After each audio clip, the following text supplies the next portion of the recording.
Hi, everybody. How's it going? For those who don't, my name's Ron Shavers, and I am formerly of the Fellows Council, now on the VCCA board. And I'd just like to welcome you to another edition of Virtual VCCA. Here we have a really, really special treat. We have Alonzo Davis, who is also a former member of the Fellows Council and also a former member of the VCCA board. And we're just going to go through some questions with him and take it from there. Um, Alonzo, first, why don't you tell us about yourself?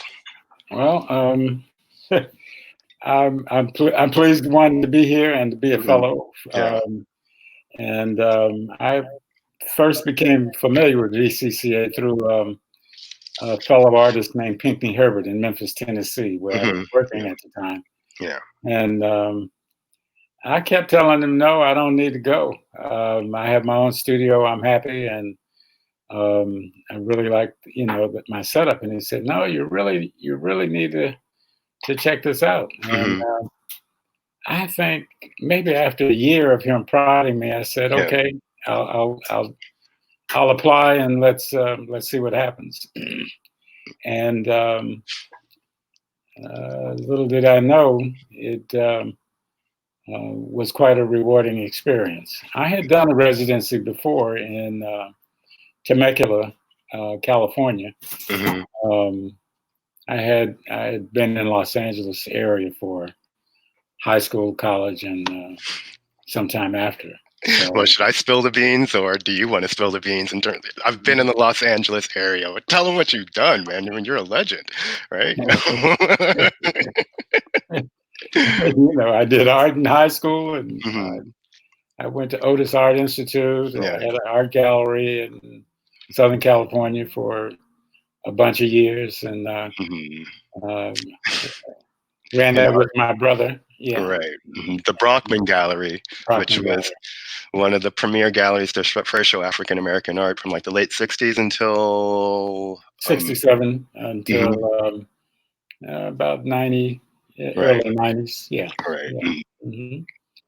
And in between that time, I moved to Sacramento, had a fellowship in Hawaii, and worked as a visiting artist at San Antonio Art Institute, and then took on an administrative job there, and then later to Memphis College of Art in Tennessee.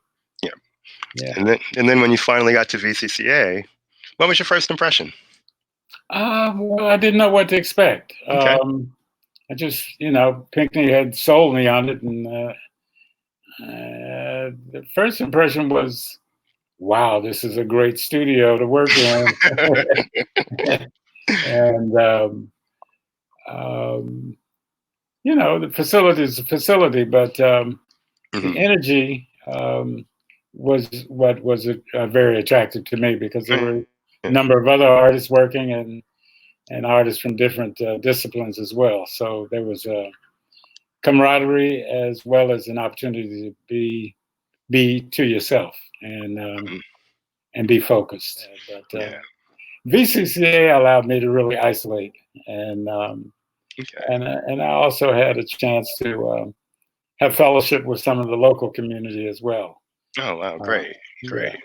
Right. And now, okay, it's something really interesting, because you also have you have other residencies that you do, right? But yet you endow a residency at VCCA. Right. So what drove you to well, thank you for the Alonzo Davis Fellowship, but what drove you, to do that? Well, the drive on the board was to raise money. I mean, that's primarily a focus of a board. And there were some older guys that were on the board that I connected with, and they always talked about the cash flow and the fact that the institution should have endowed money that would continue to support the institution, as opposed to the year-to-year. Right. The fundraising like that. Well, all of that's important, but how does it sustain itself over a period of time? So my goal was, you know, to say to other board members, let's do this, um, and let our money work over a period of time, as opposed to just for each fiscal year. Right. And so I said, and I'll set up one. So Okay. all of a sudden, I was out there on the table, and um, I began to reach out to others who had supported me in different other kind of activities around the country, Hmm. um, to contribute. So it took a few years, but we reached our goal, and the contributions came from all over the United States. Oh wow. Wow. Well, thank you for that. I Yeah, mean, thank you. I mean, that's I think that's even important to know, just in terms of, how does one even start to even conceive of a fellowship or think of one, right? So yeah, thanks for that. Now the recipients are all Latinx, or I want to say African American, but Black, correct? we're of African Of descent in descent, the yes. United States. Yes, Yeah. Mm-hmm. yeah. And when given the choice of who I thought um, the fund should endow, Hmm. that was my particular direction. Right. Um, and each board person uh, that Hmm. does do this kind of thing can make that designation. And Do you ever? occasionally, one or two have written me to say thank you, Oh wow. Okay. and that's been rewarding. Yeah, Mm. Oh wow. Great. Well, cool. Well, thank you again for it, because yeah, it's a big deal, right? And I'm sure that they appreciate what you've done. Well, and if not, let me just say on behalf of the entire art community or whatever, thank you, Alonzo, yeah. right? Well, Because yeah. it's just it's my contribution, and hope others will step up Hmm. in the same kind of way as this goes over time. Yeah, Right. yeah. Okay. Well, here's a question.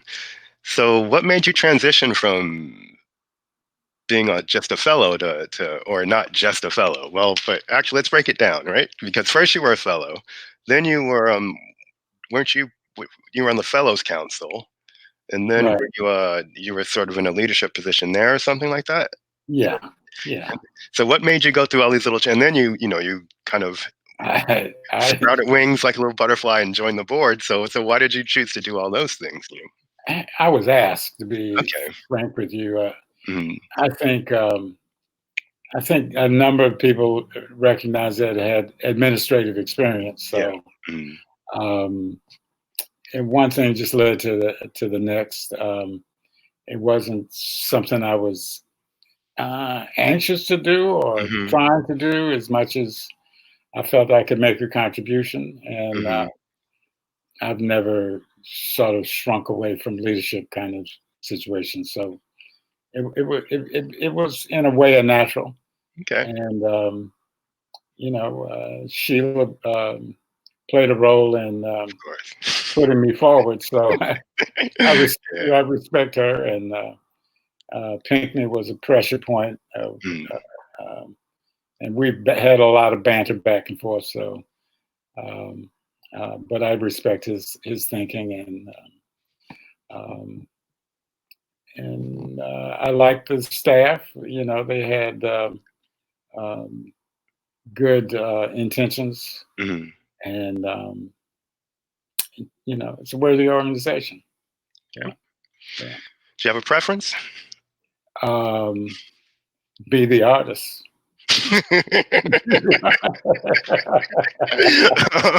I hear you on that. Yeah. uh, some of I was looking up a word, Mm. um, or phrase. It's called code switching, Oh yeah. and being on the board did require some code switching Oh in yeah. order to be understood, or Mm. to speak the language of the other people around the table. Right. That made art talk was not necessarily um, what they understood or Right. what they would necessarily move on. Hmm. Um, but coming to them in a language that they understood, um, was essential in getting ideas across. Yeah. Yep. Now, do you think all those years running the Brockman Gallery out in LA, do you think that maybe prepared you for that? I think part of it did. Hmm. Part of it was because we did a lot of television related to Oh, the business, yeah. and also serving as the dean on Hmm. two college campuses Okay. um, brought that to the table. Okay, then just to shift tracks for one quick second, because I don't Yeah. want to make you, I don't want to like talk too much business, just like let's code Yeah. switch, um, Okay. right? And Right on, brother. all right,